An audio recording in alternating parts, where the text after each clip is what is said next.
Mímico Tagarela apresenta O Relógio de Ouro, por Machado de Assis.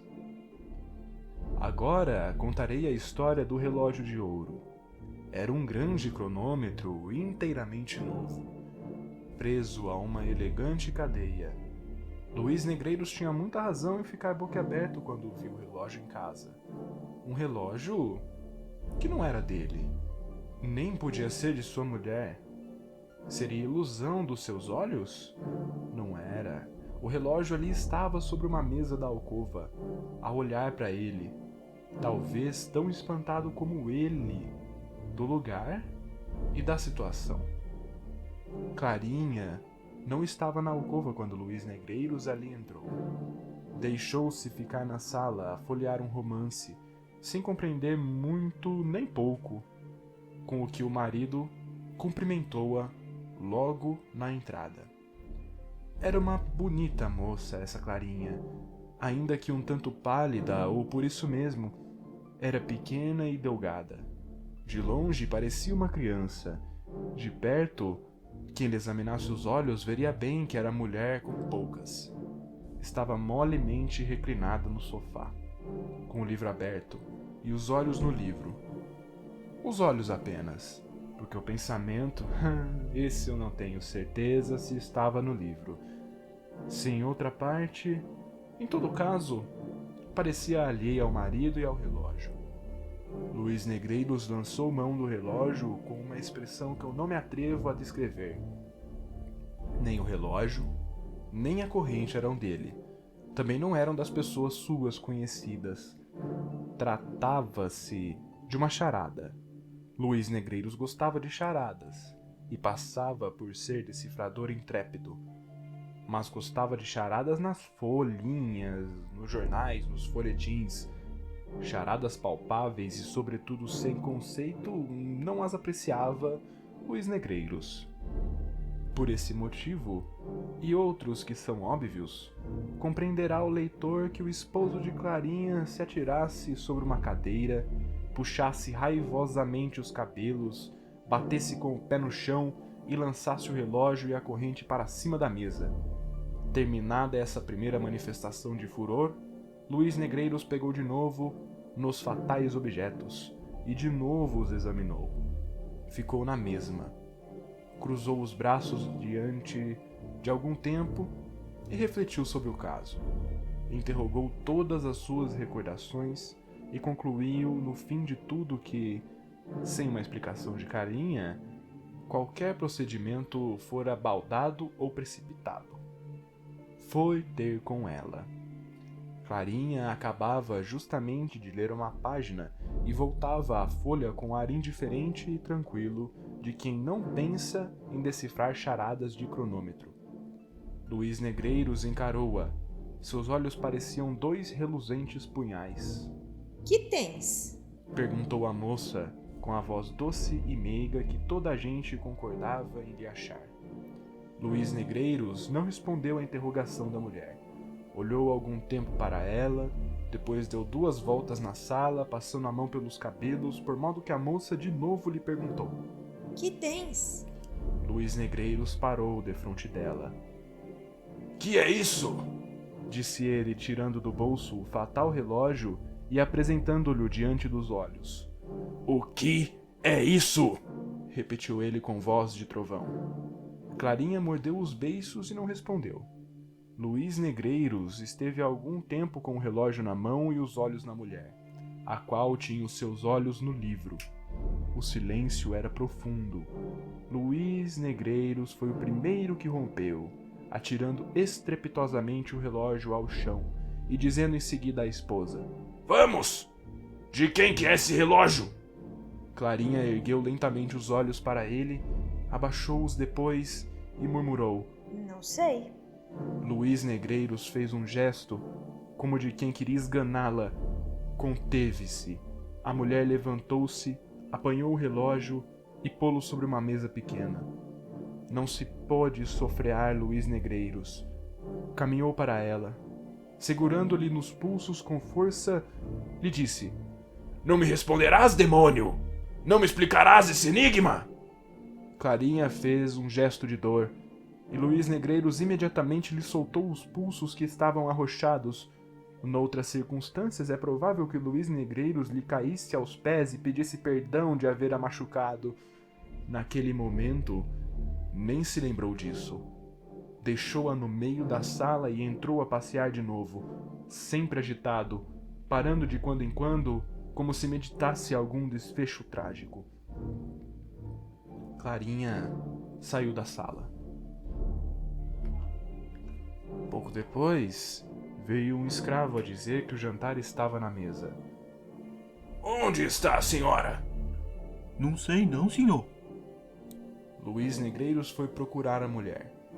Achou-a numa saleta de costura, sentada numa cadeira baixa, com a cabeça nas mãos e a soluçar.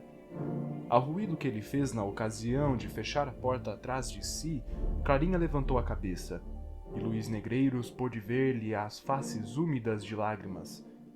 Essa situação foi ainda pior para ele que a da sala, porque Luiz Negreiros não podia ver chorar uma mulher, sobretudo a dele. Ia enxugar-lhe as lágrimas como com um beijo, mas reprimiu o gesto e caminhou frio para ela. Puxou uma cadeira e sentou-se em frente a Clarinha.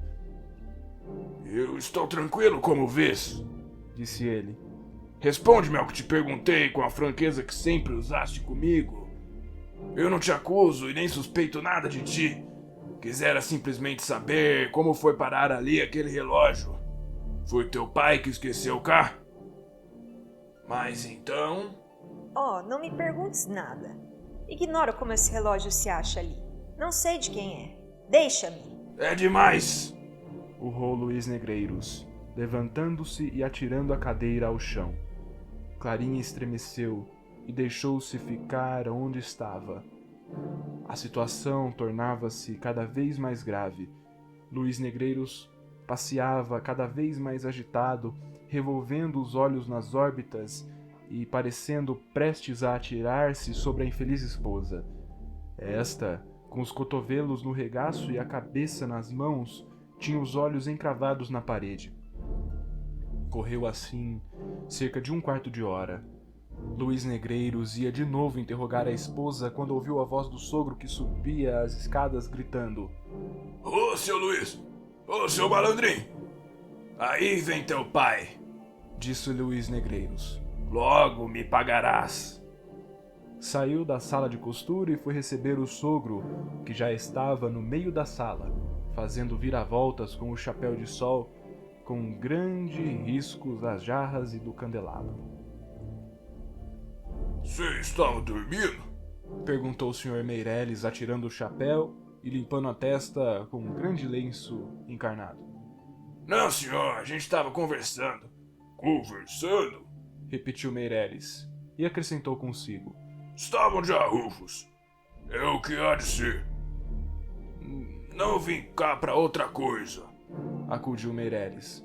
Janto hoje e amanhã também com vocês. Não me convidaste, mas é o mesmo. Não convidei? Sim, não faz anos amanhã? Ah, verdade.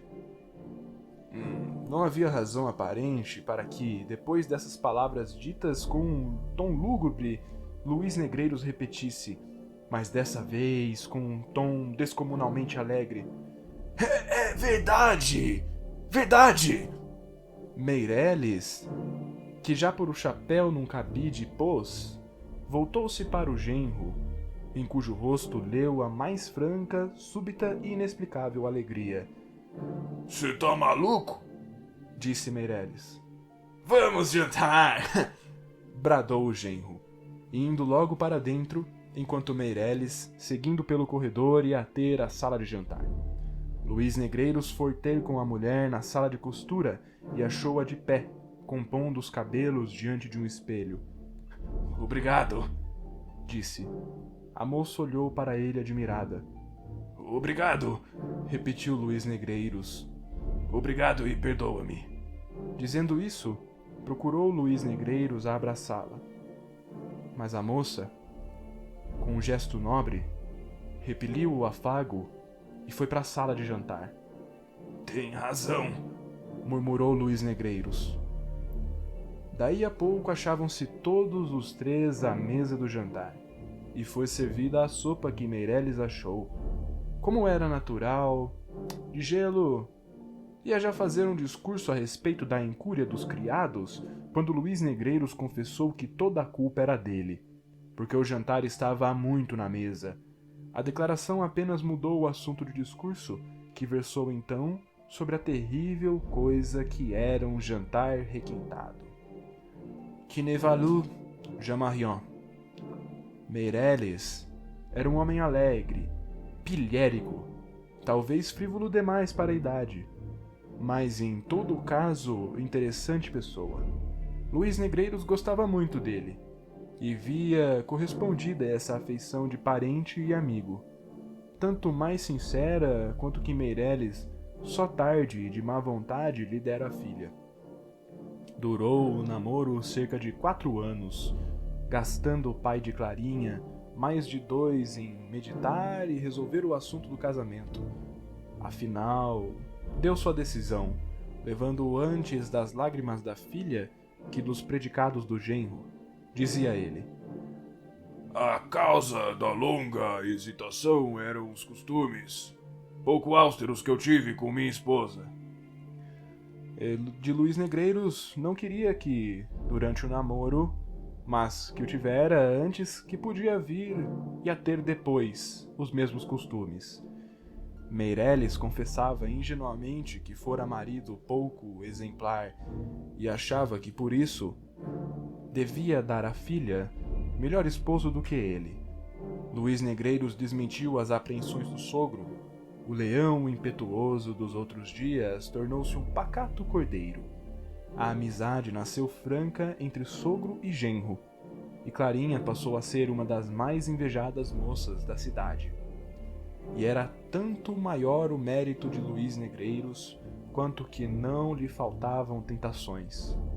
O diabo mentia-se às vezes na pele de um amigo e ia convidá-lo a uma recordação dos antigos tempos, mas Luiz Negreiros dizia-se que se recolhera a bom porto e não queria arriscar-se outra vez às tormentas do alto mar. Clarinha amava eternamente o marido e era a mais dócil e afável criatura que por aqueles tempos respirava o ar fluminense. Nunca entre ambos se dera o menor arrufo. A limpidez do céu conjugal era sempre a mesma e parecia vir a ser duradoura. Que o mau destino lhe soprou ali a primeira nuvem? Será mesmo? Durante o jantar, Clarinha não disse uma palavra, ou poucas dissera, ainda assim as mais breves e em tom seco. Estão de arrufo, não há dúvida, pensou Meireles, ao ver a pertinaz mudez da filha.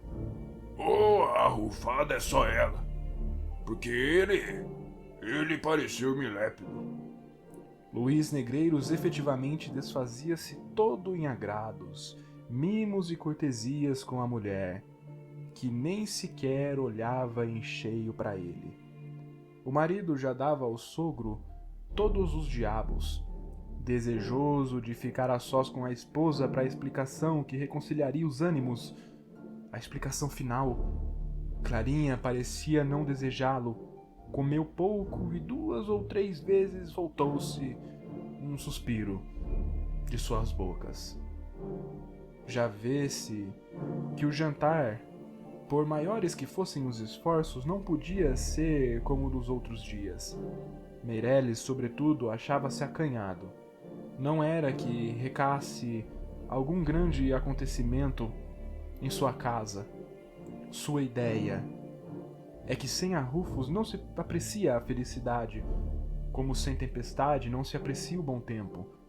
Contudo, a tristeza da filha sempre lhe punha a água na fervura. Quando veio o café, Meireles propôs que fossem todos os 3 ao teatro. Luiz Negreiros aceitou a ideia com entusiasmo. Clarinha recusou secamente. Eu não te entendo hoje, Clarinha, disse o pai com um modo impaciente. Teu marido está alegre, tu parece-me abatida, ocupada. O que você tem? Clarinha não respondeu. Luiz Negreiros, sem saber o que havia de dizer, tomou a resolução de fazer bolinhas de miolo de pão. Meireles levantou os ombros. Vocês lá que se entendam, Disse ele. Se amanhã, apesar de ser o dia que é, vocês estiverem do mesmo modo, eu prometo que nem a sombra vocês vão me ver. Mas há de vir! Luiz Negreiros pôs, mas foi interrompido pela mulher que desatou a chorar. O jantar acabou assim, triste e aborrecido. Meireles pediu ao genro que lhe explicasse o que aquilo era, e este prometeu que lhe daria tudo na ocasião oportuna. Pouco depois saíra o pai de Clarinha, protestando de novo que, se no dia seguinte os achasse do mesmo modo, nunca mais voltaria à casa deles, e que se havia coisa pior que um jantar frio ou requentado, era um jantar mal digerido. Este axioma valia o de Boleyn, mas ninguém lhe prestou atenção. Clarinha fora para o quarto. O marido apenas se despediu do sogro e foi ter com ela. Achou-a sentada na cama, com a cabeça sobre uma almofada e soluçando. Luiz Negreiros ajoelhou-se diante dela, pegou-lhe em uma das mãos e disse: Clarinha, perdoa-me tudo. Eu já tenho a explicação do relógio. Se teu pai não me fala em vir jantar amanhã, eu não era capaz de adivinhar que o relógio era um presente de anos que tu me fazias. Não me atrevo a descrever o soberbo gesto de indignação com que a moça se pôs de pé quando ouviu essas palavras do marido. Luiz Negreiros olhou para ela sem compreender nada. A moça não disse uma nem duas. Saiu do quarto e deixou o infeliz consorte mais admirado do que nunca. Mas que enigma é esse? Perguntava a si mesmo Luiz Negreiros. Se não era um mimo de anos, que explicação pode ter o relógio? A situação era a mesma que antes do jantar. Luiz Negreiros assentou de descobrir tudo aquela noite. Achou, entretanto, que era conveniente refletir maduramente no caso e assentar numa resolução que fosse decisiva.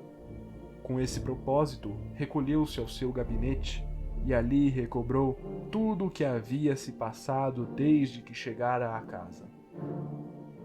Pesou friamente todas as razões, todos os incidentes, e buscou reproduzir na memória a expressão do rosto da moça, em toda aquela tarde.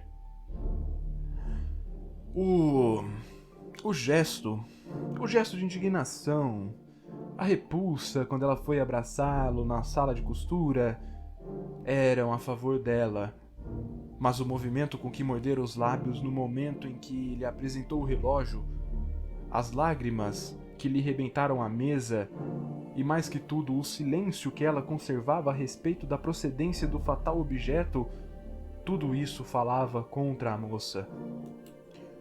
Luiz Negreiros, depois de muito cogitar, inclinou-se à mais triste e deplorável das hipóteses.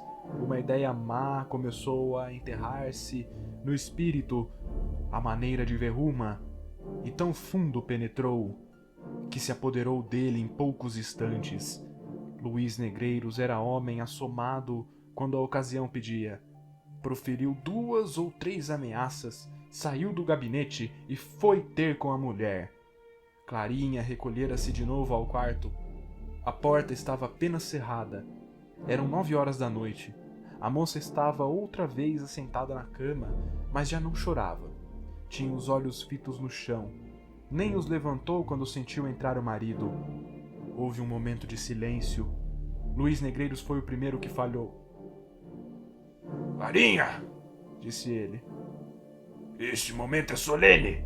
Respondes-me ao que te pergunto desde essa tarde. A moça não respondeu. Reflete bem, Clarinha. Continuou o marido. Podes arriscar a tua vida. A moça levantou os ombros. Uma nuvem passou pelos olhos de Luiz Negreiros. O infeliz marido lançou as mãos ao colo da esposa e rugiu. Responde, demônio, ou morres. Clarinha soltou um grito. Espera! Disse ela. Luiz Negreiros recuou. Mata-me! disse ela. Mas lê isto primeiro. Quando esta carta foi ao teu escritório, já não te achou lá. Foi o que o portador me disse. Luiz Negreiros recebeu a carta, chegou-se à lamparina e leu estupefato estas linhas.